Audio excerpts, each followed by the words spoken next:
Student. So next reaction है आपकी जो कि मोस्ट इंपॉर्टेंट रिएक्शन है इस चैप्टर की, वो है कार्बाइलअमीन रिएक्शन। ये रिएक्शन क्यों इतने इंपॉर्टेंट है? बिकॉज ये जो रिएक्शन है वो एज अ टेस्ट भी आप यूज़ कर सकते हो। दैट मीन्स इसे कार्बाइलअमीन टेस्ट या फिर कार्बाइलअमीन को आइसोसाइनाइड भी कहा जाता है। सो इसे आइसोसाइनाइड टेस्ट के नाम से भी जाना जाता है। कार्बाइलअमीन टेस्ट या फिर आइसोसाइनाइड टेस्ट ऐसा क्यों होता है? क्योंकि इस रिएक्शन में आपके पास आइसोसाइनाइड बनता है लास्ट में, या फिर आइसोसाइनाइड को क्या कहते हैं? कार्बाइलअमीन भी कहते हैं। So this reaction is also used as a test for detection of primary, that means 1 degree amine. जो ये आपका टेस्ट है वो क्या डिस्टिंग्विश करता है? वो आपको प्रेजेंस ऑफ 1 डिग्री अमीन्स बताता है। कहीं पर भी अगर आपका 1 डिग्री अमीन्स प्रेजेंट है तो ये टेस्ट उसका पॉजिटिव आता है, यानी कि जो भी आपका कार्बाइलअमीन जो आइसोसाइनाइड बन रहा होगा वो 1 डिग्री अमीन के केस में बनेगा। वो हम आगे देखते हैं कि कैसे डिटेक्शन होती है। तो दैट मीन्स ये वन ऑफ द टेस्ट है to distinguish 1 degree amines from the others. अब यहाँ पर बात करी जाए तो सेकेंडरी की 2 डिग्री एंड आपका जो टर्शरी 3 डिग्री अमीन्स है, they do not give this test. ये टेस्ट नहीं देते हैं, सिर्फ और सिर्फ 1 डिग्री अमीन्स ही ये टेस्ट देते हैं। Only aliphatic and aromatic primary amines give this reaction. जो हम रिएक्शन पढ़ने वाले हैं दैट मीन्स आपकी कार्बाइलअमीन रिएक्शन, वो ओनली एलिफेटिक अमीन्स देते हैं या तो एरोमेटिक प्राइमरी अमीन्स देते हैं। दैट मीन्स हमने यहाँ तो बात कर ली कि only and only primary 1 degree amines ये वाला टेस्ट देते हैं, और 1 डिग्री में भी एलिफेटिक भी ये टेस्ट देते हैं और एरोमेटिक भी ये टेस्ट देते हैं।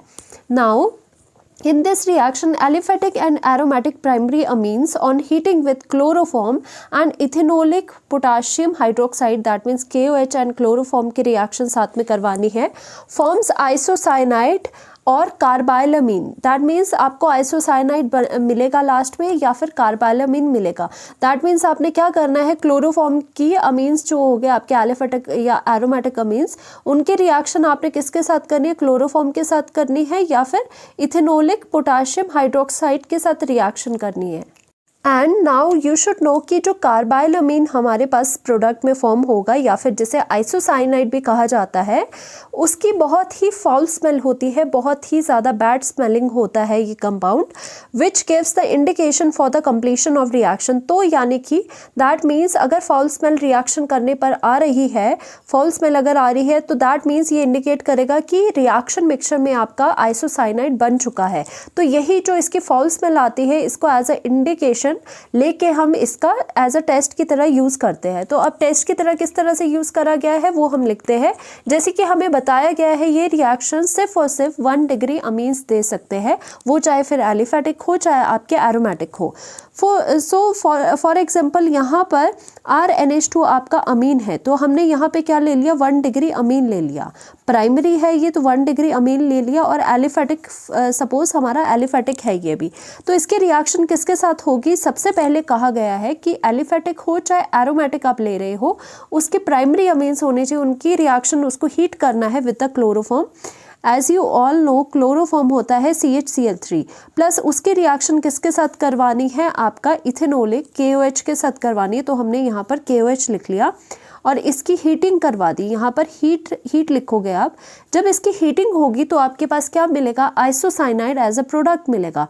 तो व्हाट इज आइसोसाइनाइड? आइसोसाइनाइड होता है, यहाँ पर R और N है तो यहाँ पर क्या हो जाएगा? RN सिर्फ C हो जाएगा, तो ये आइसोसाइनाइड हो गया। प्लस यहाँ पे पोटाशियम है और क्लोरीन है, तो ऑब्वियसली यहाँ पे थ्राइस ऑफ KCl हो जाएंगे। बिकॉज यहाँ क्लोरीन 3 थे तो यहाँ पर भी आपको 3 की ज़रूरत है, तो आप 3 खुद से लगा दोगे। प्लस यहाँ पे क्या हो जाएगा? थ्राइस ऑफ H2O हो जाएगा। तो यहाँ पर जो ये बन रहा है RNC, ये आपके पास क्या है? ये आपके पास आइसोसाइनाइड है। ये क्या है आपके पास? आइसोसाइनाइड। ये आइसोसाइनाइड है जिसकी बहुत ही फाउल स्मेल होती है, मतलब आप लिख सकते हो फाउल स्मेल होती है। और ये आपका एज अ टेस्ट इसलिए यूज़ हो रहा है क्योंकि जब 1 डिग्री अमीन को क्लोरोफॉर्म के साथ रिएक्ट करोगे in the presence of KOH, तो अगर आपको फाउल स्मेल आ रही है तो दैट मीन्स वो इंडिकेट करता है कि आपके रिएक्शन मिक्सचर में जो आपने स्टार्टिंग प्रोडक्ट लिया है वो आपका 1 डिग्री अमीन है। तो सेम तरह से अगर R की जगह हम C6H5 कर दे, NH2 कर दे, सपोज हमने यहाँ पर एनिलीन ले लिया, तो क्या रिएक्शन बिल्कुल सेम हो जाएगी। सपोज हमने यहाँ पर एनिलीन लिया है तो उसकी रिएक्शन क्या हो जाएगी, उसकी रिएक्शन क्लोरोफॉर्म CHCl3 के साथ हो जाएगी in the presence of base जो कि आपका KOH है। और यहाँ से आप क्या करोगे, यहाँ से आप हीटिंग करोगे उसकी। अगेन ऐसे ही हो जाएगा कि यहाँ पे C6H5 अब एरोमेटिक आपका आइसोसाइनाइड बन जाएगा, NC बन जाएगा, प्लस उसमें थ्राइस ऑफ KCl बन जाएगा एंड प्लस आपको थ्राइस ऑफ H2O बाहर निकलता हुआ नजर आएगा। तो यानी कि ये भी आपका जो कंपाउंड होगा ये फाउल स्मेलिंग होगा। तो दैट मीन्स इस वजह से हमें पता चल सकता है जो हमने स्टार्टिंग मटेरियल लिया है that is your 1 degree amines. तो इस तरह से कार्बाइल अमीन रिएक्शन या कहो आइसोसाइनाइड टेस्ट, उससे हम 1 degree primary, that means 1 degree क्या है, प्राइमरी अमीन्स की डिटेक्शन कर सकते हैं। Thank you so much.